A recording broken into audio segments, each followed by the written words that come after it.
All right, we need to clarify this extra $500 check for low-income individuals. And when I say low income, yes, I do mean everybody, including beneficiaries of Social Security, retirement, disability, SSDI, survivors, SSI, VA, and RRB benefits. Let's get right into the details. Welcome everyone, thanks again for joining me. If you're new here or if you haven't done so yet, make sure to hit the subscribe button right down below the video, as it is totally free to do so, and so I can continue to keep you updated each and every day with all of this information that is changing on a regular basis. Also, so we can be sure to hit 1 million subscribers right here on the channel before the end of the year. Thank you, I truly appreciate your support, and feel free to share this video with your friends, family, and social media. All right, let's get right into this. So if you happen to see my video from yesterday, I was out talking about an extra $500 check that is being floated to send out to low-income individuals during this time when prices continue to rise on basically everything out there right now, especially gas prices. Well, as we talked about in yesterday's video, by the way, if you didn't see that video from yesterday, I will link it down below at the top of the comment section. There'll be a pinned comment from me with a link. Feel free to watch that video after you get done watching this one for all the information on this extra $500 check focused on low-income individuals. But in that video from yesterday, we talked about this idea that's being floated to send out this extra $500 check. Because here's the reason why. Low-income individuals are being impacted the most right now by rising prices, especially gas prices, right? You go to the gas pump and you are paying the highest prices that we've seen since 2014 right here, right now. Well, everybody's feeling the pinch, right? When you go to the gas pump and you fill up your car, it's getting to be kind of expensive out there, right? Well, that is really impacting and hurting low-income individuals. So the whole idea behind this proposal and this idea that's being floated is that we send out an extra $500 check focused on low-income individuals to help them offset the increased prices on gas and other things right now during this time. Well, we love the idea, right? An extra $500? Who couldn't use that during this time? I think everybody here could probably agree. Of course, we certainly need more than $500. However, at the end of the day, $500 is still $500, and we'd be happy. We'd be more than happy to take it, right? So anyway, with that being said, from yesterday's video, I have a number of comments that continue to pop up, and I wanted to address these in this clarification video. So, some of the questions being, well, first off, let me back up for just a second, and that is, one of the suggestions that was being thrown around as far as issuing this $500 payment was, of course, there's two different ways. By the way, I'm only going to talk about one of the ways here in this video. One of the ideas was that they send out an extra $500 payment onto EBT cards. Now, that is the card that lower income people have when they get SNAP benefits, Supplemental Nutrition Assistance Program benefits. Now, here's the thing.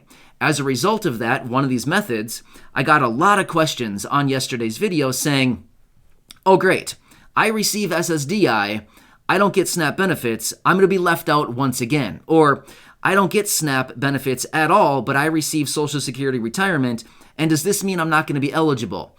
So here's the thing. Let's walk through some of these comments. Oh, one more question that I got a few times was, or not a question, but more like a comment, saying, you can't use EBT to buy gas. You need to use it to buy food. Right, I get it. All right, let's address all of these comments and these concerns. So here's the thing. Of course, this idea is not perfect quite yet. These are just kind of the basic framework of this idea and this whole proposal that's being thrown around right now. Of course, it needs additional work right now. Of course, not every low-income person receives SNAP benefits. Therefore, issuing an extra $500 onto an EBT card would reach some people, but ultimately it would not reach everybody who would fall into the parameters of what they identify as low income and eligible to receive this extra $500 payment, right? So of course, this would just be one method that they could send that money out. Now, maybe they could use this method of issuing an extra $500 immediately onto EBT cards to help out those people who have an EBT card and receive SNAP benefits, but then figure out a different way to issue the extra $500 for everybody else who maybe doesn't get those benefits. Maybe through offering a direct deposit onto a Direct Express card, or maybe like a net spend card, or any of these other payment methods. The best way to probably do it would probably be get the information from like Social Security for all these beneficiaries and just issue the payment that way. Or even better, just get all the information from the IRS, right? They're ultimately the ones who probably have all of the information, or they should at this point anyway, especially since they issued that last $1,400 stimulus check. They should have all the information because it was sent to them from the Social Security Administration, right? But that's a totally different topic. We can talk about that in a different video. So then we come back to the question or the concern that a few people said, excuse me, you can't actually use EBT to buy gas.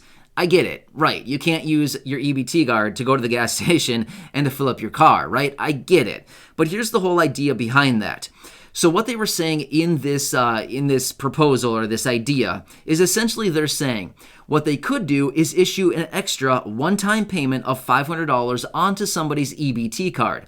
They could use that extra $500 on their card for food, therefore offsetting any extra money that they would have used on food that they can actually shift over and use it on gas instead.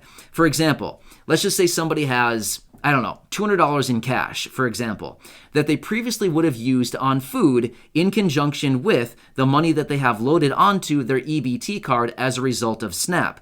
Well, now, rather than using that $200 of cash on food, they have the extra $500 on their EBT card where they can actually use that for food and then take the $200 and use it on gas. Does that all make sense? So it's more like kind of like swapping the money around, where the money on the EBT is just used for food, whereas the other money, whatever it happens to be, maybe on a credit card or a debit card or cash or a checking account or whatever it happens to be, it doesn't really matter. That can also be used rather than on food to be used on gas, if all that makes sense. So that's kind of the theory behind it.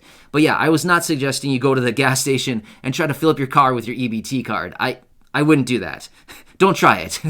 It's probably not going to work, okay? You have to use your EBT and your SNAP benefits on food products. But again, we can talk about that in a further different video.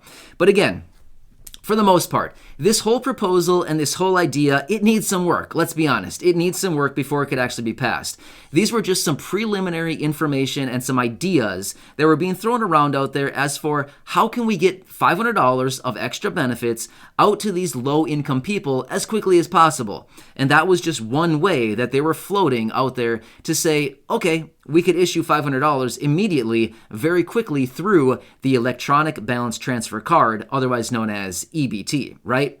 So of course, they would need to play with these ideas a little bit further and figure out a way that they could get money out to the people as quickly as possible, rather than, just missing some people. So for the most part, of course, we don't know the actual income thresholds. They have not laid that out yet. We do not have any idea of the income thresholds. However, considering that they want to send it out to people who possibly receive SNAP benefits, we would have to agree that it's probably focused on really low-income people. Probably maybe like, I don't know, $20,000 and less of income, maybe $30,000, maybe $40,000. I have no clue. They haven't laid any of that out yet, so we have literally no idea. We just know that they would want to focus it on the lowest income individuals. And for the most part, those of you who receive benefits like Social Security, retirement, disability, SSDI, survivors, SSI, VA, RRB, or maybe you're just straight up low income, yes, all of you would fall into the low income category, right? For the most part,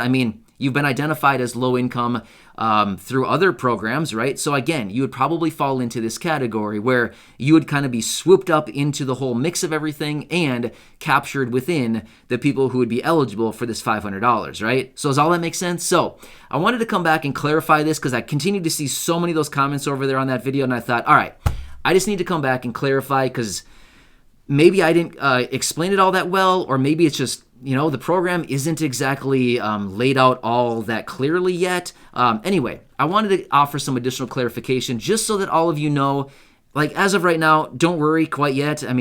You're not being left out as of right now. You know what I mean? So Again, just to be totally clear, this has not passed yet, just like so many other things. There's a lot of proposals floating around. There's a lot of ideas. There's a lot of different things floating around out there, and this just happens to be another one that we get to throw into the mix of different proposals floating around. So, when we get further information on this, if they happen to bring it to the floor, or if they write up their own separate standalone bill, or whatever they decide to do with this, or maybe they just throw it into the garbage and say, okay, it was fun to play with the idea for a while, but yeah, never mind on that one. Who knows? We'll have to continue watching again and find out whatever they decide on all this. But of course, I will watch it just like I do everything else, and I will keep you updated as we get further information on this, if they just so happen to move forward with it, or whatever they decide, right? We've seen this play out so many different times with so many different proposals out there, so many ideas that hit the table.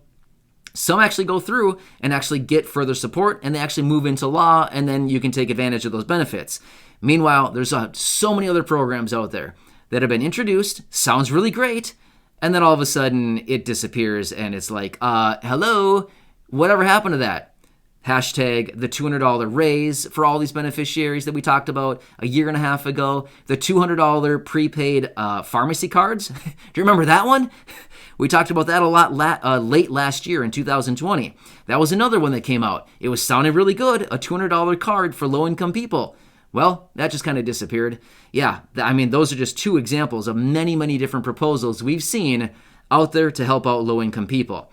I don't know what they're doing over there, but hopefully they're actually doing something to help out lower income individuals, especially fixed income individuals, right? We've talked about this so many times, but these are the people who need the support so badly during this time. So, hope you're having a nice day, and I hope this additional clarification helps you out with that proposal. Again, go back and check out that video. I will link it down below once again.